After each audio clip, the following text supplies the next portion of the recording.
MM news विटा। आमच्याकडे लोखंडी पत्रे, कलर कोटिंग पत्रे, सिमेंट पत्रे तसेच चॅनल, गर्डर, सळी, लोखंडी अंगल, कडाप्पा, सिमेंट इतर सर्व प्रकारचे बिल्डिंग मटेरियल योग्य दरात मिळेल। श्री सागर पुरोहित तसेच योगेश गुंडेशा, राहणार घाणवड, तालुका खानापूर, जिल्हा सांगली। Mobile number 7057860231। कुमारी स्नेहल नवनाथ सुतार हिची शासकीय वैद्यकीय महाविद्यालय मिरज येथे प्रवेश मिळाल्याबद्दल आमदार अनिल भाऊ बाबर यांनी स्नेहलचा सत्कार केला, तसेच ग्रामस्थांनीही सत्कार केला। यावेळी भांबर्डे येथील सर्व ग्रामस्थ उपस्थित होते।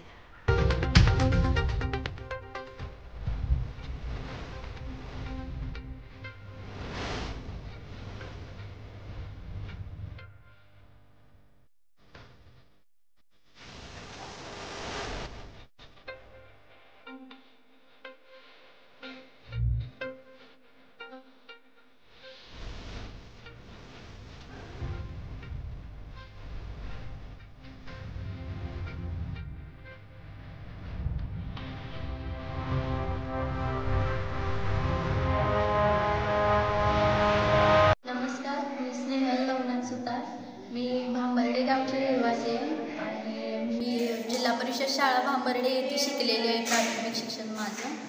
आणि माझं ह्या वर्षी शासकीय कोट्यातून गव्हर्नमेंट MBBS ला निवड झालेली आहे शासकीय महाविद्यालय मिरज येथे। तर त्याबद्दल आज माझ्या गावातल्या सर्व गावकऱ्यांनी आणि माननीय अनिल भाऊ बाबर हे आपल्या खानापूर तालुक्याचे आमदार यांनी माझा गव्हर्नमेंट MBBS ला शासकीय महाविद्यालय मिरज येथे मला ॲडमिशन मिळाल्याबद्दल आज माझा सत्कार केला, त्याबद्दल खूप खूप आभारी आहे।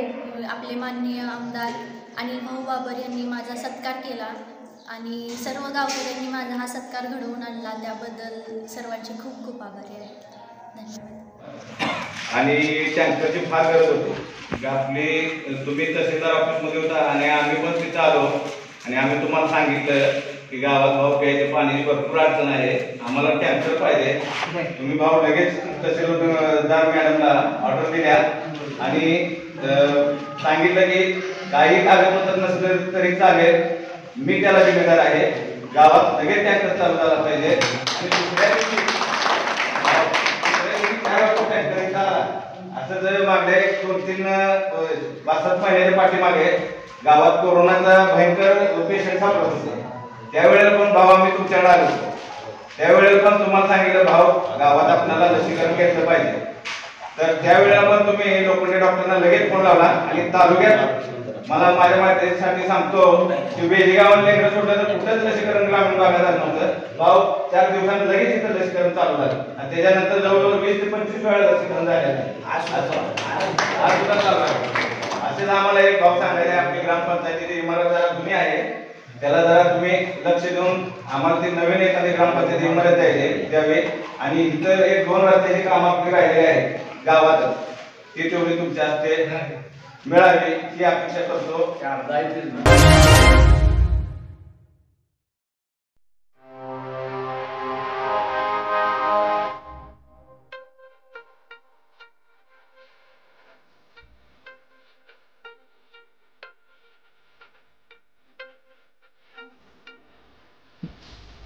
Thank you.